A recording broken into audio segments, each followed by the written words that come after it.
خیر یہ تو تھا وزدار نامہ، لیکن اب حمزہ نامہ کیا ہے؟ حمزہ نامہ کیا کارنامے کر سکتا ہے؟ اس سے ہمیں معاف کیجیے گا پی ایم ایل این کا ماضی دیکھنا پڑے گا۔ پی ایم ایل این کو روایتی طور پر ایک ڈیولپمنٹ پارٹی کے طور پہ دیکھا جاتا ہے۔ ان کے بارے میں عوام کہتی تھی یہ چور تھے، امپریشن کریٹ کیا گیا، مگر یہ عمران خان سے اچھے چور تھے۔ یہ ایسے چور تھے کہ یہ چوری کرتے تھے لیکن میٹرو بنا دیتے تھے، یہ چوری کرتے تھے تو اورینج لائن ٹرین چلا دیتے تھے، یہ چوری کرتے تھے تو روٹی 2 روپے کی ملتی تھی، یہ چوری کرتے تھے تو نوجوانوں میں لیپ ٹاپ تقسیم ہوتے تھے، یہ چوری کرتے تھے تو دانش اسکول بنا دیتے تھے، یہ چوری کرتے تھے تو گرین کیپ اسکیم نوجوانوں کو روزگار کے لیے مل جاتی تھی، یہ ڈاکے مارتے تھے، پنجاب میں 56 کمپنیاں بنا دیتے تھے، یہ ڈاکے مارتے تھے تو صفائی کا نظام پنجاب کے اندر اور اسپیشلی لاہور کے اندر بہت بہتر تھا، سڑکوں کا جال بچ جاتا تھا، موٹر ویز تعمیر ہو جاتی تھی۔ تو یہ ڈیولپر تھے، یہ ڈیلیورر تھے، یہ پنجاب سپیڈ تھے۔ بٹ کیا حمزہ شہباز بھی پنجاب سپیڈ کے فارمولے پہ چلیں گے؟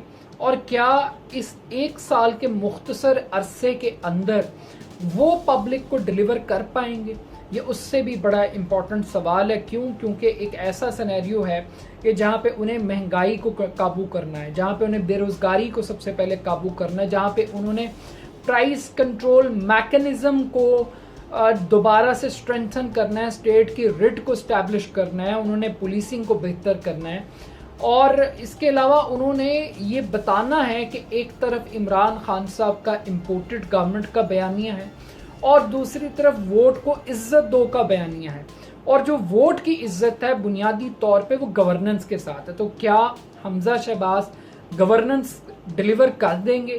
یہ ان کی ٹیم دیکھ کر بھی اندازہ لگے گا، ان کے چال چلن دیکھ کے بھی اندازہ لگے گا۔ اب حمزہ شہباز تو آگے ہیں وکٹ کے اوپر، آئے وہ متنازع الیکشن سے ہیں یا امپورٹڈ عدالتوں کی برکت سے آئے ہیں، لیکن وہ آگے ہیں۔ اب دوسری جانب عمران خان صاحب نے امپورٹڈ گورنمنٹ کے خلاف مئی کے آخری مہینے میں مارچ کا اعلان کر دیا اور نوجوانوں سے کہا ہے کہ وہ چاند رات کو نکلیں جھنڈے لے کر سڑکوں کے اوپر اور بتائیں کہ وہ اس کرائم منسٹر کو نہیں مانتے، اس کرپٹ سسٹم کو، یہ جو مافیاز گورنمنٹ میں آگے ہیں جو ضمانتوں کے اوپر ہیں وہ ان کو تسلیم نہیں کرتے۔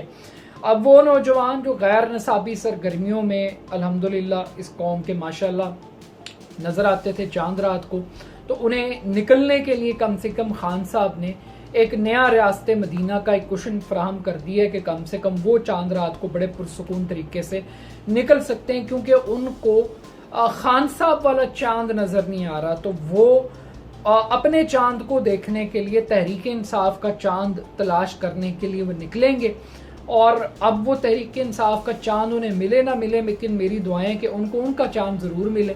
خیر، لیکن خان صاحب کی جو کال ہے وہ 20 لاکھ لوگوں کے لیے، کیا خان صاحب 20 لاکھ لوگ لے آئیں گے؟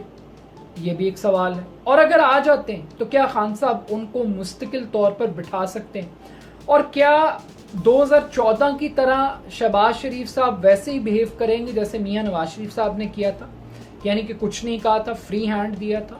اور کیا اس وقت کی اسٹیبلشمنٹ جس طریقے سے بہیو کر رہی تھی کیا ویسے ہی ہوگی؟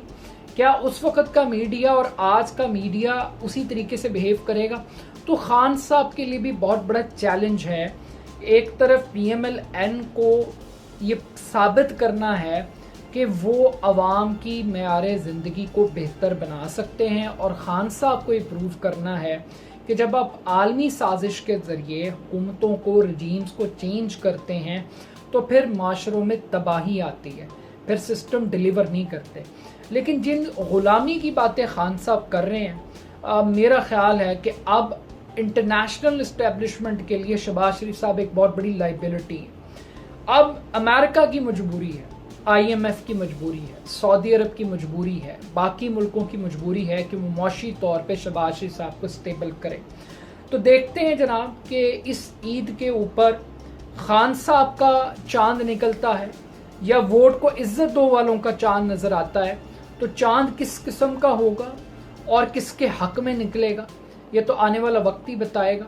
بٹ ریالٹی یہی ہے کہ حمزہ شہباز صاحب اب وزیر اعلیٰ ضرور بن گئے ہیں، لیکن شاید یہ سیاسی طور پر، قانونی طور پر ایک متنازع وزیر اعلیٰ کے طور پہ ان کو دیکھا جائے گا۔